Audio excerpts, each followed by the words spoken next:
On envoyait la boniche chercher à bouffer ce qu'il y avait de plus cher dans Londres. Des fruits exotiques qui n'avaient pas de nom, des goûts de pansement et des reflets de poisson. On a mangé de tout. Comme on avait commencé à aimer la sauce tomate, on en faisait frapper des carafes entières. On se relevait la nuit pour s'en jeter une ou deux. Il n'y avait plus de limite. La fabrique à Purcell travaillait pour les bétons de défense jour et nuit. Alors souvent, au petit matin, il passait lui-même son café et puis il se tapait la route à pied, 6 kilomètres jusqu'aux usines, qui étaient situées au milieu des prairies, bien humides. Il aimait ça. Il aurait peut-être fait un beau vrai militaire, après tout. Il racontait peu de choses de sa famille. Elle existait, quelque part dans le Surrey. Quant à Loum téléphonait souvent, mais alors en javanais, à cause des coupures sur la ligne.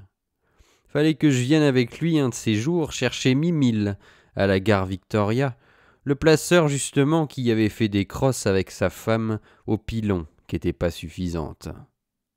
Ça se réglera d'une façon légitime, je t'assure. Ou bien alors, tu vas voir, une drôle de corrida.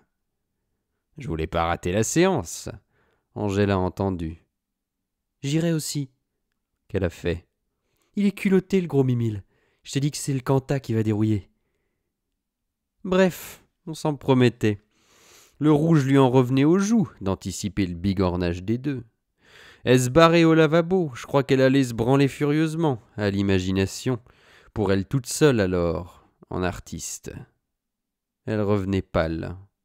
On attendait que notre gros boudin revienne de l'usine pour dîner, comme d'habitude.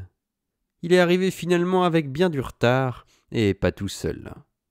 Il y avait comme invité un Belge, bien barbu, bien solennel, qui puait de la gueule. Il portait sous son bras une boîte en cuir qu'il lâchait pas pour un empire.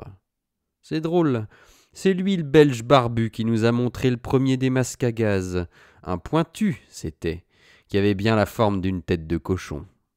On a tous admiré le fonctionnement des clapets, la manière de s'en servir, c'était tout récent, les attaques par gaz. Quand le Belge est parti, Purcell il a commencé à s'exciter aussi sur le sujet. Il n'a pas fini de raconter qu'il avait aussi lui mis l'idée sur les masques à gaz, qui ferait plus lui-même et beaucoup mieux. Il rigolait plus du tout, et il voulait pas que nous on en rigole non plus. Il avait son amour propre dans les masques à gaz. Il parlait plus que de clapets, d'isolants, de perméable coton. Il a même cessé de forniquer à l'excès, et puis il a plus baisé du tout. Ça l'amusait plus. Il voulait qu'on fasse silence, nous autres, qu'on le laisse réfléchir. Tout ce qui le passionnait, c'était le masque à gaz. Il se réveillait la nuit pour dessiner les dispositifs de soupape et nous réveillait pour qu'on admire. Il a commencé à oublier son chapeau. Il gardait son masque à gaz pour dîner, pour se rendre compte si on pouvait manger, cracher, faire tout dedans, vraiment vivre complètement masqué. Il avait découvert tout un système latéral de trous automatiques à fermeture éclair et breveté. Enfin, il a changé du tout au tout de nature, Purcell, en moins de 15 jours. Il a prétendu qu'Angèle s'achète des robes en lourd velours tout à fait distinguées, à longues manches et pas décolletées du tout. Il a boré soudain les décolletés.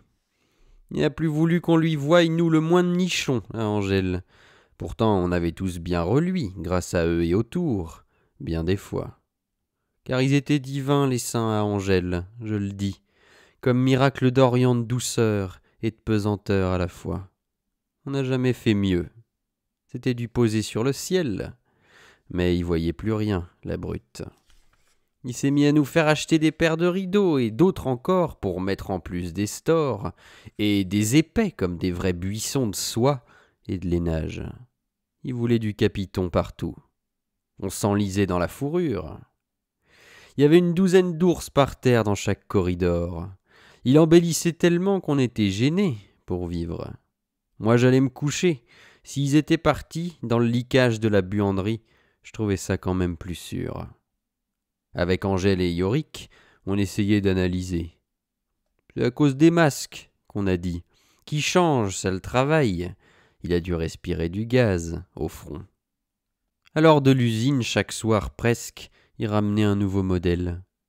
Ils avaient là-bas pris le délire d'en fabriquer avec des doubles et triples clapets, et des autres avec surpression, siphon, bonbonne oxydrique ensouquée dans son dos avec 4 bretelles. On avait tout ça chez nous en double ou triple exemplaire, maquette et rendu. On s'en faisait des panoplies. Ça se mélangeait tellement au luxe qu'on savait plus où s'asseoir ni se coucher. On se couvrait d'orions et de bosses. Finalement, ça me tracassait dur aussi sa nouvelle lubie. Un soir tard, comme il ronflait, j'ai pris une grande valise pleine de nouveaux masques. J'ai porté tout par l'autobus, à l'Ester. Ils étaient justement là en train de discuter à propos d'une victoire en Artois. Quand je me suis amené avec mon colis, ils n'en avaient jamais vu non plus, eux, des masques. Ils les prenaient en main. C'était étonnant. Ils essayaient. Ils s'en mettaient plein la figure, les mômes aussi. Une des mômes à Trésor, elle voulait en mettre un pour aller au tapin. Il a fallu qu'on l'empêche. Mais le plus marrant, c'était Jugendbitz, avec la redingote. Ses oreilles étaient si grandes qu'elles tenaient pas dedans. On lui fait faire 3 fois le tour de la table. Il y avait déjà de la dispute, à cause du réservoir ou pas. Je croyais qu'on allait se battre déjà, à cause de ça.